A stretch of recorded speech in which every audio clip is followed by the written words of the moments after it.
नमस्कार, जन टीवी उत्तराखंड में आप सभी का स्वागत है। मैं हूं प्रभात। बुलेटिन में सबसे पहले नजर हेडलाइंस पर। सीएम पुष्कर सिंह धामी ने की राजनाथ सिंह से भेंट। नैनीताल में पार्किंग सुविधा विकसित करने के लिए मांगी जमीन। रक्षा मंत्री ने हर संभव सहयोग का दिया आश्वासन।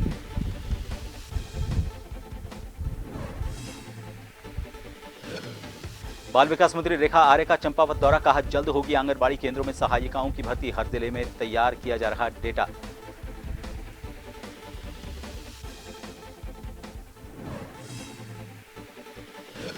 मंगलौर में हरीश रावत ने मांगा डोर टू डोर वोट। बोले, कांग्रेस को जिताएं, लोकतंत्र को बचाएं। बीजेपी प्रत्याशी ने किया नौकरी देने का वादा।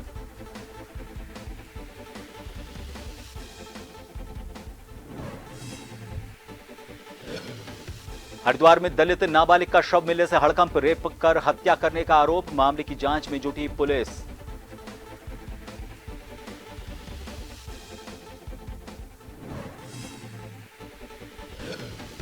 और उत्तराखंड में मानसून की दस्तक से पहले चढ़ा तापमान। बारिश के हल्के दौर के बाद उमस ने किया बेहाल। गुरुवार और शुक्रवार को भारी वर्षा का अनुमान।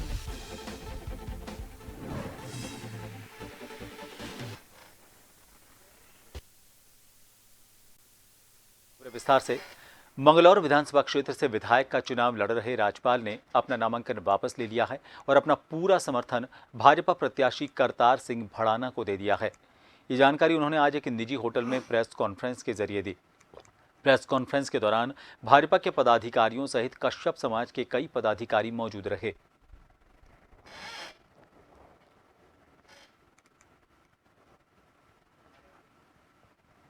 वास्ते खराब होने के कारण मैंने अपना पर्चा वापस लिया।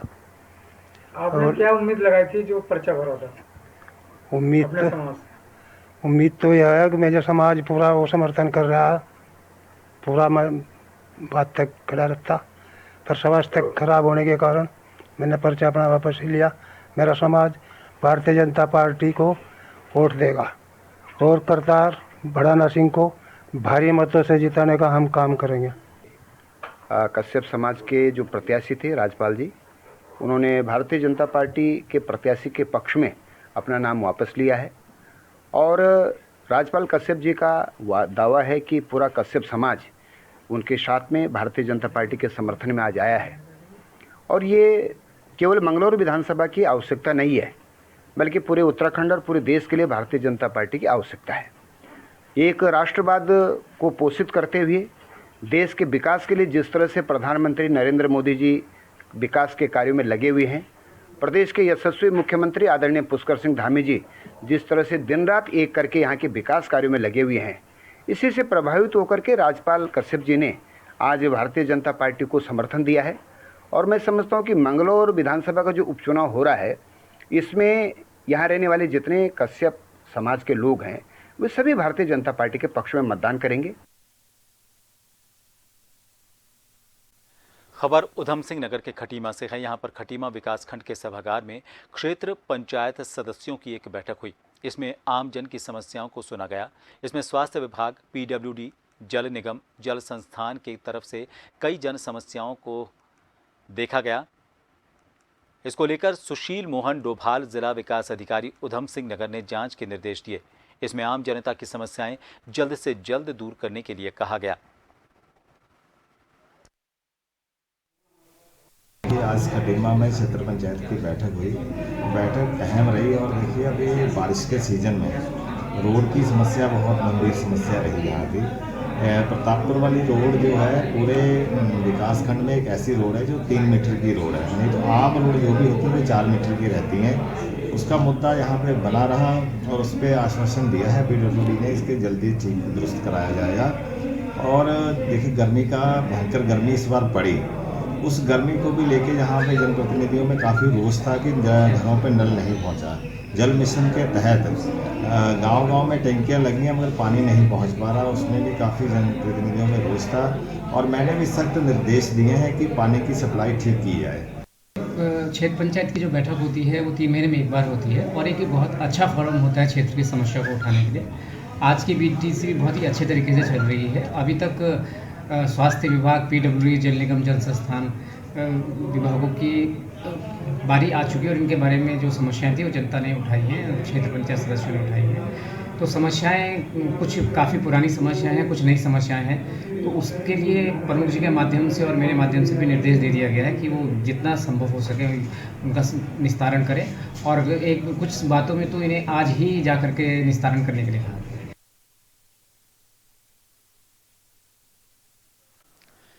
पीडब्ल्यूडी एसीएस शिष्टाचार मुलाकात की। उन्हें राज्य की सभी जनता की ओर से फिर से रक्षा मंत्रालय का दायित्व मिलने पर उन्होंने बधाई दी।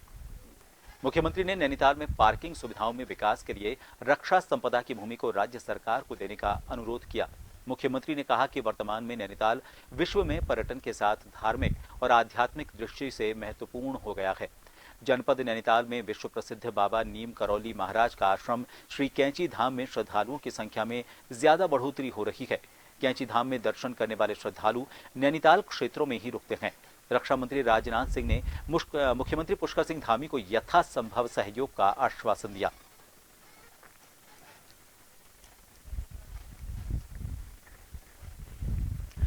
अपने 2 दिवसीय दौरे के दौरान जनपद चंपावत पहुंची बाल विकास मंत्री रेखा आर्य ने कहा कि प्रदेश के सभी जनपदों में जल्द ही आंगनबाड़ी केंद्रों में सहायिकाओं की भर्ती की जाएगी। इस दौरान उन्होंने बताया कि सरकार की ओर से पहली बार प्रदेश स्तर पर मिनी आंगनबाड़ी केंद्रों का उच्चीकरण करते हुए पूर्ण आंगनबाड़ी केंद्र बनाए गए हैं। इसके साथ ही अब जल्द ही इन सभी केंद्रों पर सहायिकाओं की भर्ती की जाएगी।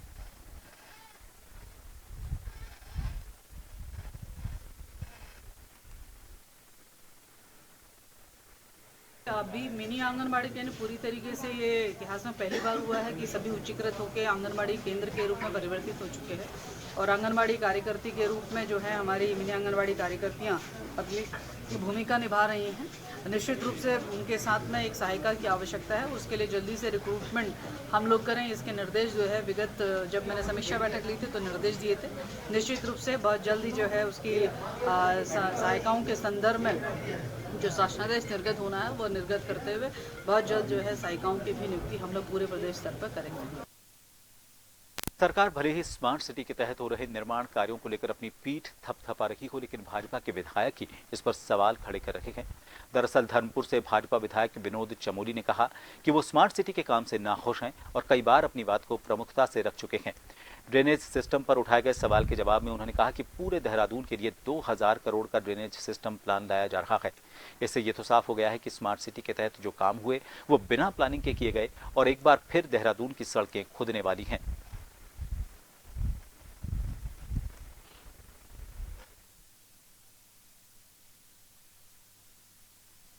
देखिए, स्मार्ट सिटी को लेकर थोड़ा सा लोगों को भी अपना सोच स्पष्ट करना पड़ेगा। स्मार्ट सिटी का प्रोजेक्ट पूरे शहर में नहीं था, 10.5 वार्डों में है। हाँ, कुछ पेन सिटी प्रोजेक्ट हमने लिए हैं, लेकिन उसमें पूरे शहर का ड्रेनेज नहीं है। कुछ चुनिंदा स्थान पर है जहाँ पर स्मार्ट सिटी को अपना काम करना था। हालांकि उनके काम से मैं संतुष्ट नहीं हूँ और समय समय पर हम लोगों ने अपनी बात कही है, लेकिन देहरादून का अगर ड्रेनेज ठीक करना है तो उसके लिए अभी हमारा अभियान चल रहा है। पूरे शहर में एक ड्रेनेज का हम लोग प्लान ला रहे हैं जो लगभग 2000 करोड़ रुपए का वो प्लान है। उस पर इस समय एक्सरसाइज चल रही है, उसकी जोनिंग हो गई है, जोनिंग वाइज उसका पूरा ड्रेनेज प्लान तैयार हो रहा है। आने वाले समय में पूरे देहरादून का ड्रेनेज ठीक करने के लिए सरकार काम करने जा रही है। मंगलौर विधानसभा क्षेत्र के उपचुनाव को लेकर सभी पार्टियां जोर शोर से प्रचार में जुटी हुई हैं। वहीं कांग्रेस भी इस दौड़ में पीछे नहीं रहना चाहती। इसके चलते आज पूर्व मुख्यमंत्री हरीश रावत ने मंगलौर विधानसभा क्षेत्र के गांव मोहम्मदपुर में घर घर जाकर लोगों से मंगलौर से कांग्रेस प्रत्याशी काजी निजामुद्दीन के पक्ष में वोट की अपील की। उन्होंने कहा कि अगर लोकतंत्र को बचाना है तो कांग्रेस को जीतना पड़ेगा।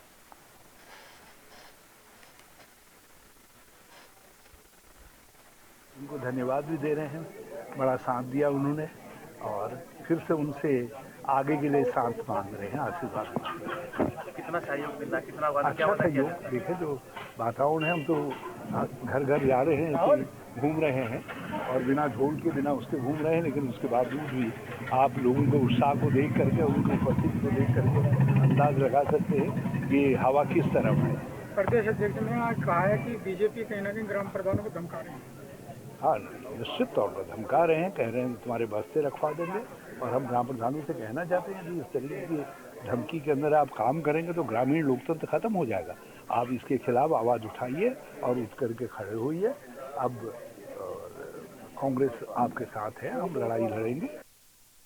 मंगलौर विधानसभा क्षेत्र में उपचुनाव के चलते भाजपा प्रत्याशी करतार सिंह भड़ाना ने हर चौथे महीने मंगलौर विधानसभा क्षेत्र के 1000 लोगों को नौकरी देने की बात कही। आपको बता दें, ये वादा उन्होंने कुंवाहेड़ा गांव में चुनाव पर प्रचार के दौरान दिया।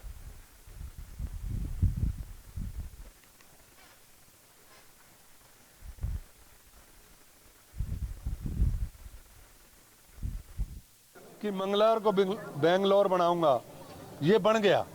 आपकी अगर ताकत मेरे साथ ये लग गई है और मेरे बुद्धिजीवी भी लग जाए, सही बात को सही करें, तो ये मंगलौर बेंगलोर बनेगा। स्कूल भी होंगे, हॉस्पिटल भी होंगे, विकास भी होगा, नौकरियां भी होगी। और अभी मैंने कहा है कि चौथे महीने में यहाँ से विधायकी बनने के बाद 1000 नौकरियां पहले जिसको ज़्यादा ज़रूरत है उसको दी जाएगी, और जैसे जैसे हो गए हर 4 महीने में 1000 आदमी लगा। उत्तराखंड कांग्रेस ने प्रदेश में लगातार बढ़ रहे महिला अपराधों को लेकर धामी सरकार पर एक बार फिर हमला बोला है। कांग्रेस की प्रदेश प्रवक्ता गरिमा दसोनी ने धामी सरकार और पुलिस प्रशासन पर सवाल उठाते हुए कहा कि पिछले एक हफ्ते के दौरान महिलाओं के साथ रेप की कई घटनाएं हो चुकी हैं, लेकिन ना तो पुलिस प्रशासन कहीं दिखाई दे रहा है और ना ही महिला एवं बाल विकास मंत्री कहीं नजर आ रही हैं।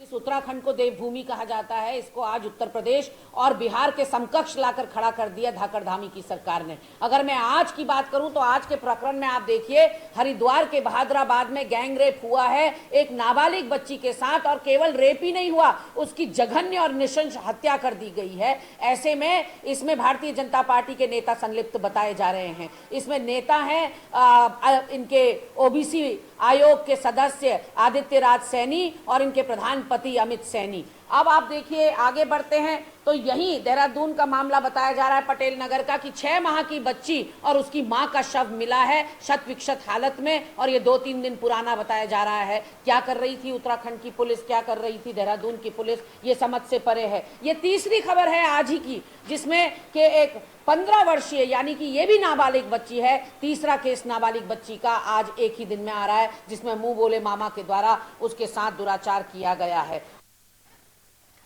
मंगलौर के कुरुड़ी गांव के जंगलों में पिछले दिनों खेत में काम करने गई महिला पर जंगली जानवर द्वारा किए गए हमले से महिला की मौके पर मौत हो गई थी। इसकी सूचना पाकर वन विभाग की टीम और मंगलौर पुलिस मौके पर पहुंची थी। इसके बाद महिला का शव कब्जे में लेकर पोस्टमार्टम के लिए भेज दिया गया था। हालांकि इसके बाद से ही लगातार जंगली जानवरों के हमले से क्षेत्र में हड़कंप मचा हुआ है।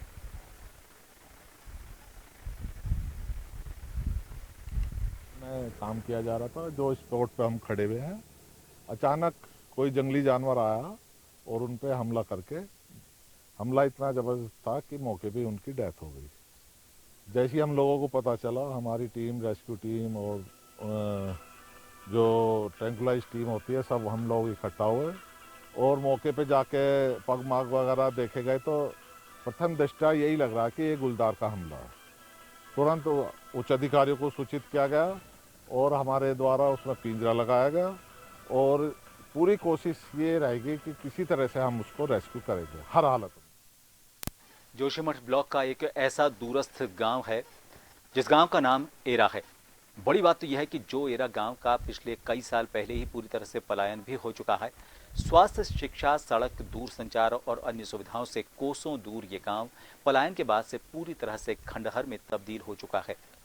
हरेला के लिए वन विभाग ने रखा लक्ष्य की बात करें तो यहाँ पर 50 लाख पौधे लगाए जाएंगे।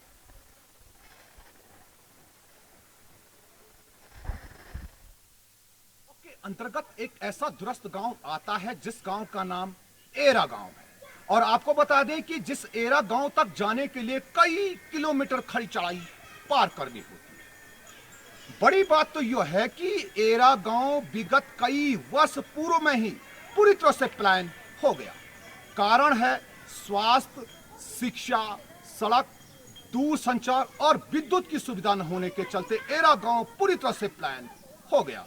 अब तो एरा गांव में जाने में भी इंसान के रोंगटे खड़े हो जाते हैं। चारों तरफ जंगली जानवर आए दिन घूमते हुए नजर आते हैं।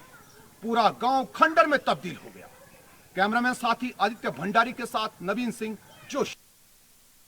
एक छोटे से ब्रेक के लिए यहां रुकेंगे, आप बने रहिए जन टीवी पर।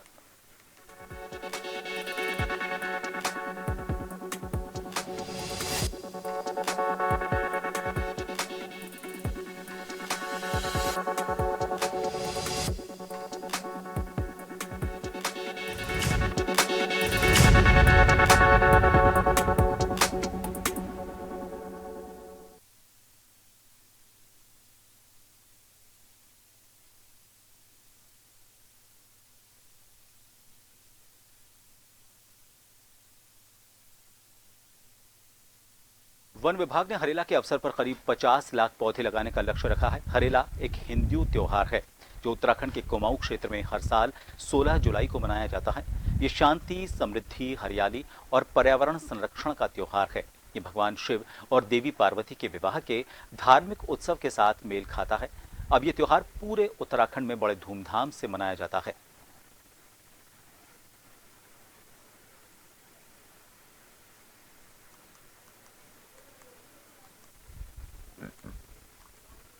माननीय मुख्यमंत्री जी ने निर्देश दिए हैं। इस बार हरेला का लक्ष्य काफ़ी अधिक रखा गया है, लगभग 50 लाख पौधों का। उसमें कई विभागों को जोड़ा जा रहा है, उद्यान विभाग, अन्य विभाग, ये सब तो करके हम लोग 50 लाख पौधे इस साल लगाने का लक्ष्य है। और इसके संबंध में जो शासनादेश है वो भी निर्गत होने वाला है और हम बिल्कुल तैयारी कर रहे हैं। एक केंद्रीय कार्यक्रम यहाँ पे भी होगा जिसमें हम लोग माननीय मुख्यमंत्री जी से भी निवेदन करेंगे कि वो आएँ और हमें आशीर्वाद दें। और इसके अलावा हर सेक्शन स्तर पे हमारे यहाँ हरेला के कार्यक्रम किए जाएंगे ताकि हरेला के जो मैसेज है पिथौरागढ़ जा रही रोडवेज बस ने एक बार फिर यात्रियों को धोखा दे दिया। दरअसल बस 30 यात्रियों को लेकर देहरादून से पिथौरागढ़ जा रही थी। पिथौरागढ़ डिपो की रोडवेज बस लोहाघाट के मानेश्वर के पास बस हॉज पाइप फटने से सड़क के बीचों बीच खड़ी हो गई, जिसके कारण बस में बैठी 30 सवारियों को परेशानियों का सामना करना पड़ा। सवारी में महिलाओं के साथ बच्चे भी शामिल थे। आपको बता दें, आजकल लगातार रोडवेज की खटारा बसें रास्ते में खराब होकर खड़ी हो रही हैं। रोडवेज कर्मी लंबे समय से सरकार और परिवहन निगम से नई बसों की मांग कर रहे हैं, लेकिन कोई संज्ञान नहीं लिया जा रहा। समय पूरा करने के बावजूद बसों को सड़कों पर दौड़ाया जा रहा है, जो यात्रियों और चालक परिचालक की जान के साथ खिलवाड़ है।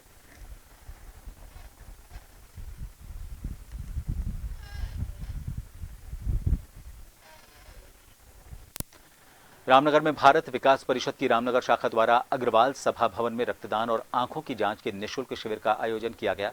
इस शिविर का लाभ रामनगर के कई लोगों ने लेते हुए संस्था के प्रयासों की जमकर प्रशंसा की। कार्यक्रम के आयोजक प्रवीण गुप्ता ने बताया कि संस्था की तरफ से पहले भी समाज हित के लिए इस तरह के कई कार्यक्रम आयोजित किए गए हैं।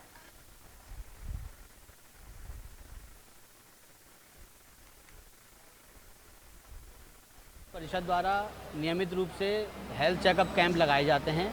आज भी उसी क्रम में हम ये कैंप लगा रहे हैं, जिसमें ब्लड डोनेशन भी लिया जा रहा है और CL गुप्ता आई हॉस्पिटल के द्वारा हम आई चेकअप करा रहे हैं और संकल्प पत्र भी भरवा रहे हैं। हमारा आज का जो सबसे मेन कार्यक्रम है वो नेत्रदान संकल्प है, जो एक कहावत बनी हुई है कि जीते जीते रक्तदान और जाते जाते नेत्रदान।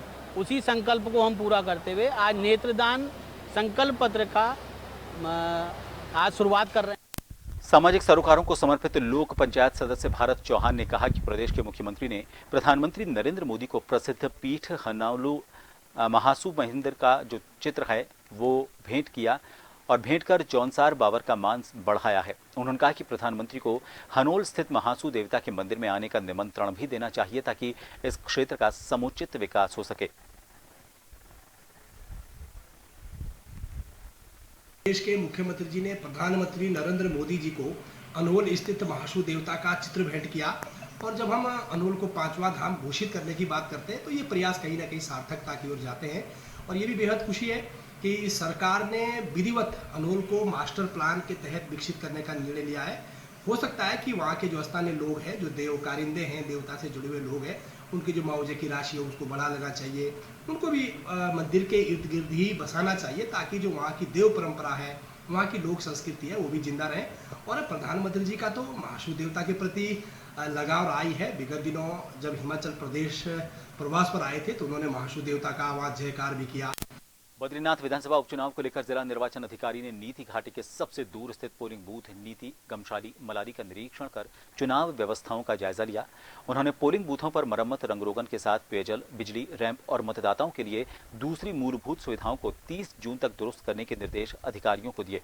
उन्होंने निर्देश दिए कि मतदान केंद्रों पर प्रारूप के मुताबिक जरूरी जानकारी अंकित की जाए। वोटर स्लिप का 100% वितरण करते हुए ज्यादा से ज्यादा मतदाताओं को जागरूक करें। आपको बता दें कि उत्तराखंड राज्य गठन के बाद पहली बार सीमांत नीति माणा घाटी के 3838 माइग्रेंट पर मतदाता अपने मूल गांव में ही मतदान करेंगे।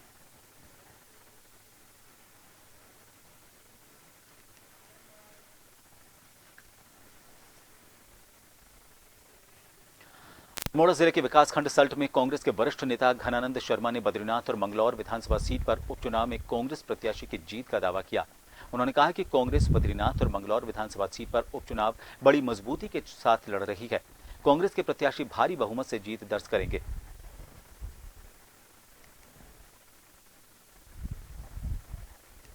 कांग्रेस पार्टी प्रदेश में बड़ी मजबूती से इन उपचुनावों की दोनों सीटों को बहुत भारी अंतर से जीतेगी।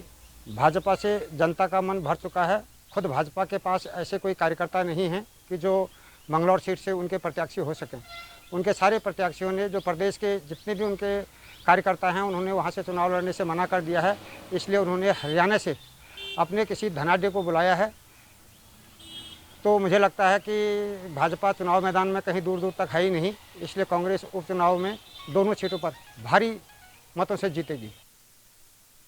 उपचुनाव के चलते मंगलौर के एक निजी होटल में पहुंचे कांग्रेस के प्रदेश अध्यक्ष करण माहरा ने बीजेपी पर आरोप लगाए। उन्होंने कहा कि इस वक्त भारतीय जनता पार्टी की तरफ से मंगलौर विधानसभा क्षेत्र के ग्राम प्रधानों और राशन डीलरों को धमकाया जा रहा है और ये कहा जा रहा है कि हर हाल में भारतीय जनता पार्टी के कैंडिडेट को जिताना है, नहीं तो ग्राम प्रधानों और राशन डीलरों का उनको इसका खमियाजा भुगतना पड़ेगा।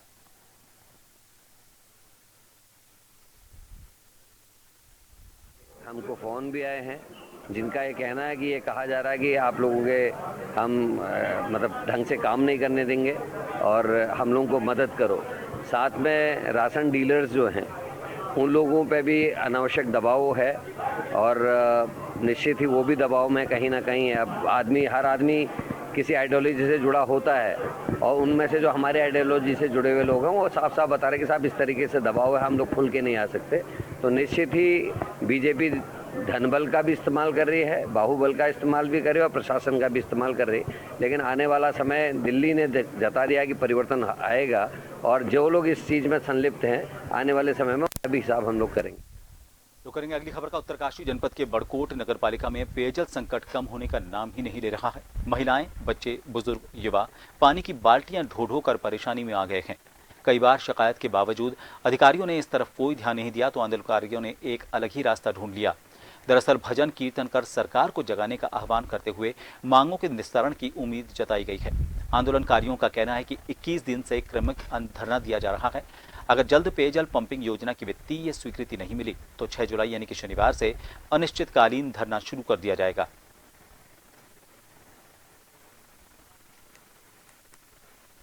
में 3 महीने से जो है पेयजल की बहुत समस्या है। लोगों को पीने तक के लिए पानी उपलब्ध नहीं हो रहा है और 6 जून से तो यहाँ पर जो है कर्मिक अनशन चल रहा है, आंदोलन चल रहा है। लेकिन अभी तक जो है सरकार इस पर किसी तरह का कोई ध्यान नहीं दे रहे हैं। अभी नलकूप योजना स्वीकृत हुई है लेकिन वो ना के बराबर है क्योंकि 30,000 से ऊपर आबादी इस समय बड़कोट की है और यात्रा लाइन अलग से है, तो पानी की तो दिक्कत बहुत ज़्यादा है। इसलिए जो पंपिंग पेयजल योजना है उसका स्वीकृत होना बहुत ज़रूरी है। नगरपालिका क्षेत्र में सब्जी मंडी में अतिक्रमण एक विवाद का मुद्दा बनता जा रहा है। जहां एक तरफ चौकी चार्ज सब्जी मंडी में अतिक्रमण को लेकर लगातार चालान काट रहे हैं, वहीं सब्जी मंडी के व्यवसायी इसको संदीप पिलखवाल चौकी इंचार्ज की ज्यादती बता रहे हैं। वहीं सब्जी व्यापारियों का कहना है कि जो व्यापारी रोज के 200-250 रुपए कमा रहा है उस पर रोजाना 1000 रुपए का चालान अतिक्रमण के नाम से काटा जा रहा है। इस पर व्यापारियों में बड़ा रोष है। वहीं खटीमा विधायक भुवन कापड़ी ने कोतवाल खटीमा से इस संबंध में बातचीत की। इस पर विधायक भुवन चंद्र कापड़ी ने कहा कि जल्द ही इसका समाधान किया जाएगा।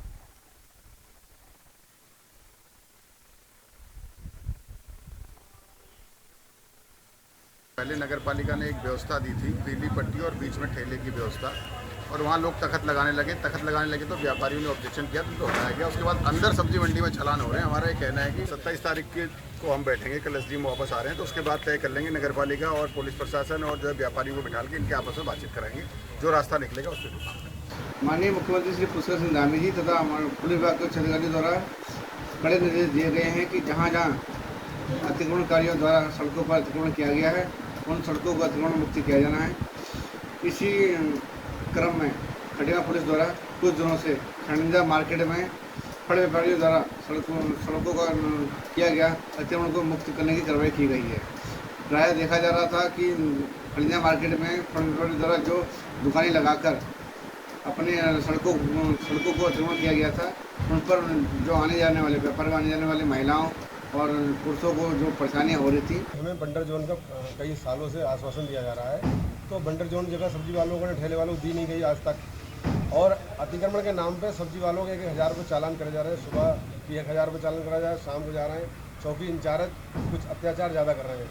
चौकी इंचार्ज के जरिए से बेचारा पूरा व्यापारी परेशान है, तो चौकी इंचार्ज जो है बिल्कुल जो है व्यापारियों के साथ में सामान फेंक रहे हैं, और 1000 रुपये चालान बेचारा गरीब आदमी 250 रुपये। इन सभी खबरों के साथ फिलहाल के लिए इस बुलेटिन में इतना ही। दीजिए इजाजत। नमस्कार।